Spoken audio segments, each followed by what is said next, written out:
Well, President Biden's appearance in Ukraine may also help him back here at home. Just how ranges from American support for Ukraine to Biden's political future.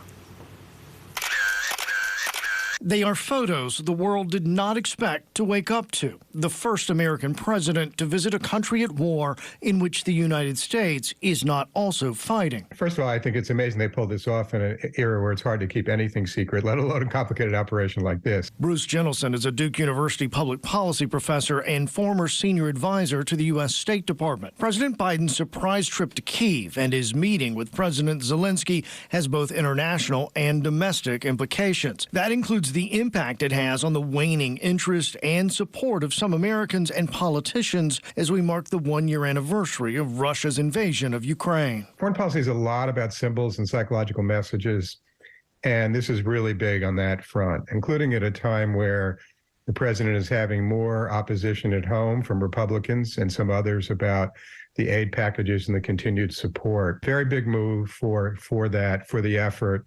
And for Zelensky to point to that. At 80 years old and with the strong possibility of running for president again, images of Biden's stamina will be closely scrutinized. But so will his foreign policy experience and its effectiveness as he heads next to Poland. This may be an election between China and Russia where we go back to thinking about how important foreign policy expertise is in our leader. And it's always been a strong suit for Biden, and I think he wants to continue to play it that way in 2024.